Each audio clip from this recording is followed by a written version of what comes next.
tuna chuan Bawnglei ka lo chhumanga ke chuan heti ha ka chhum trina atui em a Bawnglei hi fai taka ro sa veka ni ka ro veka chumi hnu chuan a fun kha ka hi ka chuan ten sil fai sa ka ta ania Bawnglei chhumna ka ma mo da chu chi so thing le burum warden som ching I drep chicken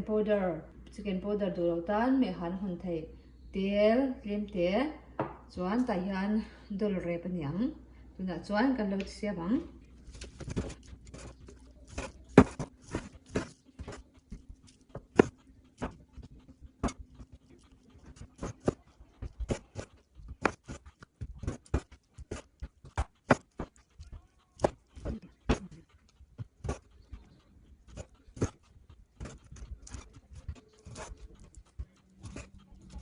ta hian ka lo phitang phit hian a min hma a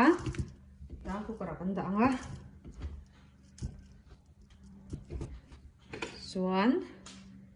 purun var le so thing den kha kan pelang chuan chi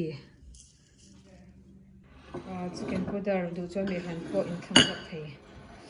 hi ching I drep ania ching I drep kha ni tel le ang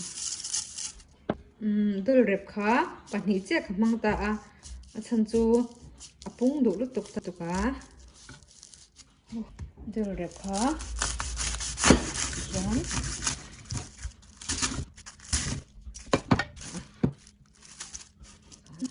to bera itel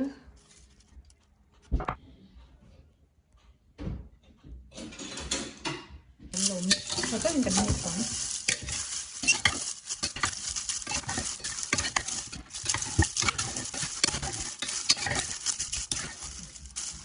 ite kha som palang te ama han si kan layang an mui lo ti jan si kan layanga ti kha tam lu te kan lay lo tu sa chim tok la kan hei hi veinga ka phit anga kan veinga kan phit anga chaw a min le min lo ka nanga min chuan phit na ngai to lawa min lo chuan kan phit na le ang kan chung khan kan in em ve me ula min nga chung khan kan in bul pangpar na moi me ma nun an te lema pangpar hian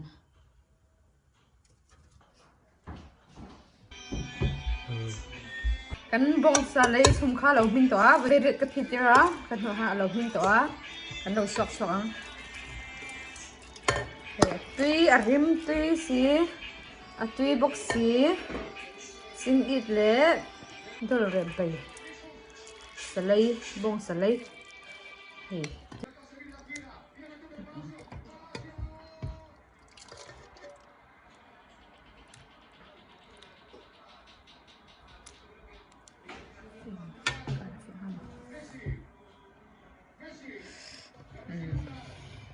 hi bong salai be tui lutuk nia lo siam ve thinang che tui mình khi mà con test xin này đến quý ngày gan oh wow tui liên tục hi bong sa le be nia tui em mà nó point lo tui bem chin do nia chuan ka channel hi